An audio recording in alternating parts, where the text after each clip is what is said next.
Welcome back to Prepper Boss. We have uncertain economic times, but I want to show you a clip of a lady. Number one, had no money. Number two, could not read, could not write, and she became a success. Pay close attention, because it's what's in here that counts. In 1983, you purchased Nebraska Furniture Mart. That's right. For $60 million. Mrs. B. Tell me about her. Well, this is a woman that walked out of Russia, got on a peanut boat, landed in Seattle with a tag around her neck, couldn't speak a word of English, and the Red Cross got her out to Fort Dodge, Iowa, which is what the tag said. She couldn't learn the language. She moved to Omaha because there were more Russian Jews here that she could talk with. Her oldest daughter started school, came home and taught her the words that she learned. She took 16 years to save $500 so she could start this company, and she's selling used clothing, bringing her siblings and her mother and father over her, $50 at a crack. And in 1937, took $500 and went into business and competed against all these people who had all kinds of advantages over her in every way, and she killed them. And she killed him? Yeah. And how was she able to kill him? She cared about it. She was smart.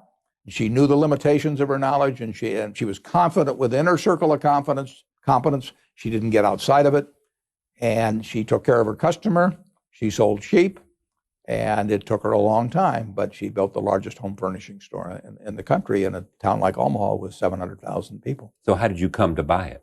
Well, I was in love with this operation. I mean, that's my kind of woman. And I bought it when she was 89. She worked till 103. There was a period there where she left for a couple of years. If you went over to Mrs. B's house, as I did, and very nice house, and you go in, and on her sofa, her lamps, her bed, there'd be little green tags hanging down because it made her feel like she was in the store. I mean, this is a remarkable, remarkable woman. And the punchline, Charlie, is she couldn't read or write.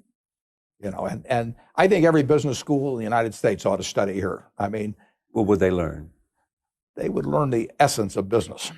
They would learn that taking care of your customer is what it's all about, taking care of, and by that I mean giving them good deals, you know, which nobody would touch, and she, and working like crazy.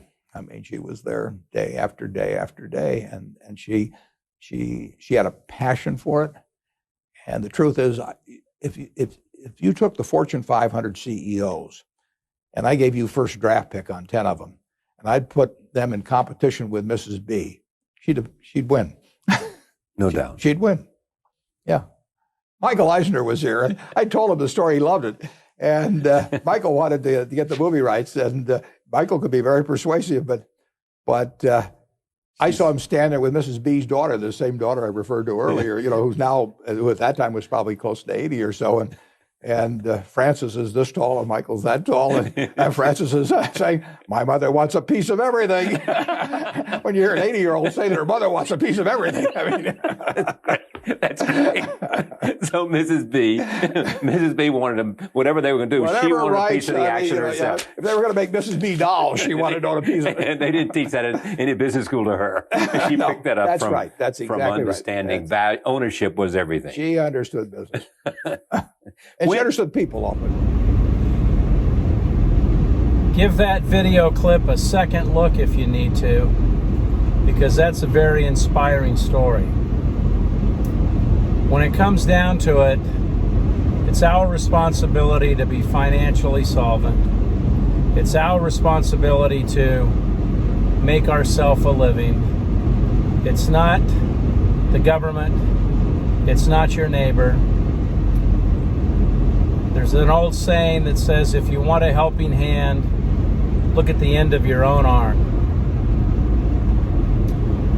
I hope you found this informative. If so, please like and subscribe, and we'll see you on the next one.